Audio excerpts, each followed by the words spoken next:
Souvent, tu te demandes, mais qui m'a mis dans ça là?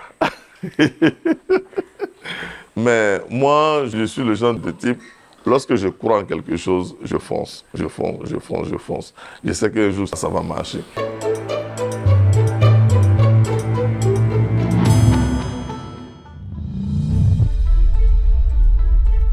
L'élevage est pour moi une passion. Voilà, donc depuis tout petit, je m'amusais à élever des chiens, des poulets, des souris blanches, des cobayes, des lapins, etc. L'idée est venue autour de 2015.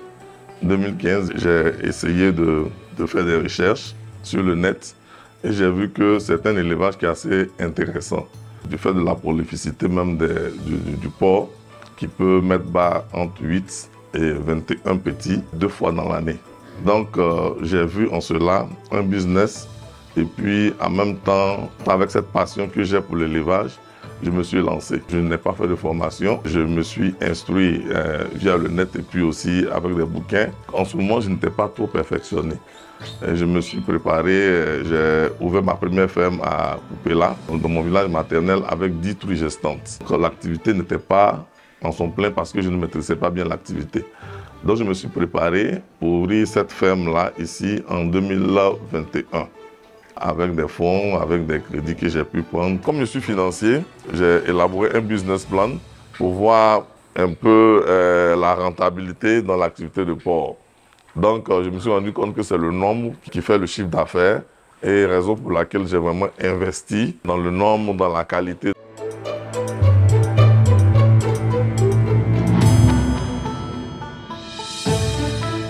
Dans la ferme Symphonie, on trouve des porcs, il y a aussi des poulets et consorts, mais l'activité principale c'est le porc. Voilà, ce sont des porcs de race pure, commandés depuis l'Europe pour une amélioration génétique au niveau de la ferme. Donc vous avez ici des truies reproductrices, des mâles reproducteurs et aussi des porcs aussi destinés à la charcuterie, qui sont un peu plus costauds. Elle est beaucoup active aussi dans l'activité parce que juste à côté, elle fait du maraîchage, profite aussi des produits de ce maraîchage-là pour nourrir les animaux. Dans des prises de décision vraiment importantes, là, je l'implique. Mon soutien surtout, c'était surtout moral.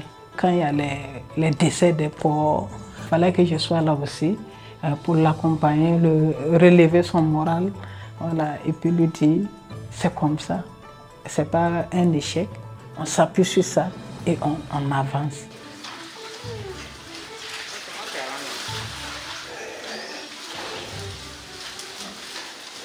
Titulaire d'un master en microfinance. J'ai travaillé pendant 20 ans dans des institutions de microfinance et pour des ONG. Je suis de ces personnes-là qui pensent que le salaire seul ne suffit pas pour nourrir son homme. Il faut toujours avoir quelque chose en accessoire qui devient le principal. Depuis mars dernier, je suis à 100% sur ma ferme porcine. Je passe peut-être une semaine ici, je retourne à Ouagadougou, c'est la passion. Quand je suis à Ouagadougou, j'ai toujours envie de revenir ici. Il aime beaucoup les câlins. C'est ça. Le début était vraiment difficile. Voilà, je n'avais pas la main. Il y avait le problème des aliments. Les porcs ne prenaient pas assez de poids. Côté prophylaxie, ils ne savaient pas comment les soigner. C'était assez difficile. Avec le courage et l'abnégation, j'ai continué, je n'ai pas baissé les bras parce que je savais qu'au bout, j'allais m'en sortir.